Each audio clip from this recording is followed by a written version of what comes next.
This week, we're focusing on Negotiation 101. Master the art of getting what you want.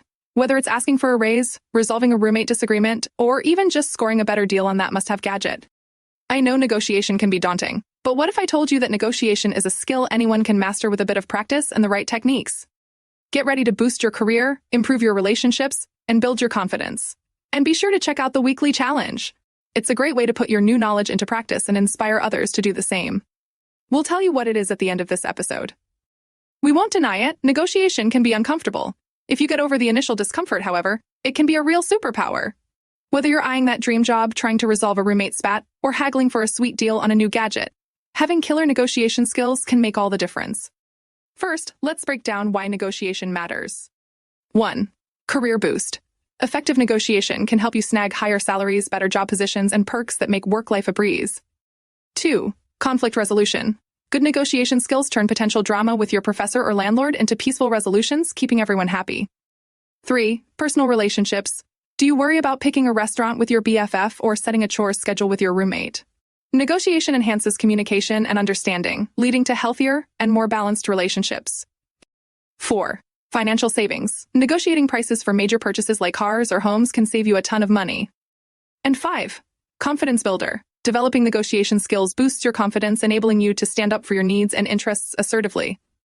Now, let's discuss the essential skills and tips for mastering the basics of negotiation to get you started. Step 1. Prepare and know your goal. Before diving into any negotiation, do your homework, understand your goals, the other party's goals, and the potential outcomes. Anticipate your counterparty's arguments and prepare your responses. For example, if you're negotiating a job offer, research industry salary standards and the company's compensation packages. Think about your strengths and the value you add to your job and employer. Step 2. Start the conversation.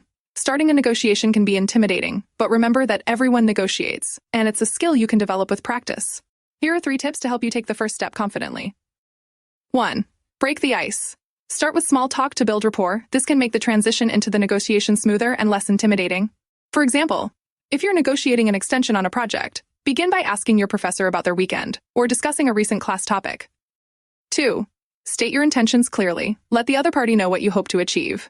Being clear from the start sets a positive tone and ensures both parties are on the same page. For example, when approaching your landlord about a rent reduction, you might start with, "I'd like to discuss the possibility of adjusting my rent given the current market rates." And 3. Be positive and assertive. Approach the negotiation with a positive attitude. Confidence can be contagious and can set the tone for a productive discussion. For example, during a job interview, you might confidently say, "I'm excited about this role and believe my skills are a great fit. I'd like to discuss the salary to ensure it aligns with industry standards and my experience." Now, let's continue with step 3. Get into their mind. Understanding the other person's perspective is the key to successful negotiations. Recognizing what both parties stand to gain can pave the way for more successful outcomes and stronger agreements. This involves a mix of empathy, active listening, and reading nonverbal cues to gauge what they really want. For real-life examples, we highly recommend the book Never Split the Difference by Chris Voss, a former FBI hostage negotiator who offers a unique perspective on negotiations that can be applied in various settings from personal to professional.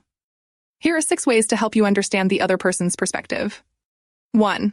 Understand the other person's perspective without necessarily agreeing with them. This builds trust and opens the door to effective negotiation. For example, if you need to negotiate an extension on a project, use empathy to understand your supervisor's concerns about the timeline and quality. 2. Pay close attention to what the other person is saying. This helps you understand their needs and concerns, which is crucial for finding a win-win solution. Be really present, and be very careful not to think about your response while the other person is talking. 3. Repeat the last few words your counterpart has said to show engagement, and prompt them to reveal more information. Alternatively, repeat what they said in your own words and ask if you understood correctly. For example, when asking for an extension on a project, if your professor says, "It's unfair to your classmates. It could disrupt their schedules and the overall fairness of the grading system," you might simply respond, "I see. You are concerned about the fairness of the process." The professor might then say, "I believe it's also crucial for the students' trust in the system. I can't consider an extension that may seem unfair." This response opens the door for problem solving. 4. Identify and articulate the emotions of the other party. Phrases like, "It sounds like you feel," help in addressing emotional undertones and moving towards a resolution. For example, during a salary negotiation, you might use labeling by saying, "It sounds like you're worried about the budget impact," which helps your employer feel understood and open to discussing solutions. 5. Make use of open-ended questions like how and what to give the other party a sense of control while you gather critical information. For example, when negotiating a project extension, you might ask, What would help you feel more comfortable that the extension is fair? This question makes your supervisor feel involved in finding a solution. And 6. Remember that effective communication is also about body language and tone. In fact, effective communication is based on 7% words, 38% tone of voice, and 55% body language and facial expressions. Maintain eye contact, use positive gestures, and ensure your tone matches your message. And now for step 4. Use that knowledge to build your arguments. Now that you understand where the other person is coming from, use that knowledge to guide the conversation towards your goal. This means finding common ground, presenting your arguments in a way that resonates with them, and being ready to compromise. Here are 4 tips. 1. Focus on finding solutions that satisfy both parties. Be open to creative solutions. For example, you might suggest a phased salary increase to balance your salary expectations with the company's budget constraints. 2.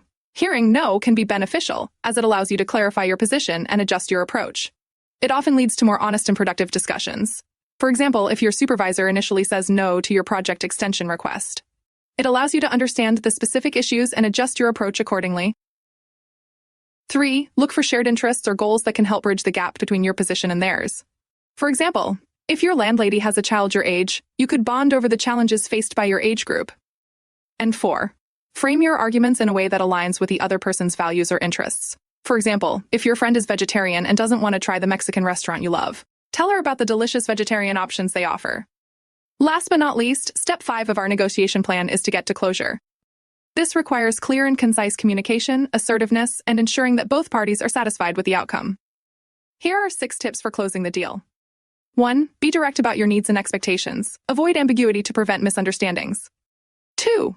Anticipate and address potential accusations or objections the other party might have before they bring them up. For instance, if you're negotiating a project deadline extension, you might say, "You might think I'm trying to avoid hard work, but I want to ensure the quality of the project meets our standards." 3.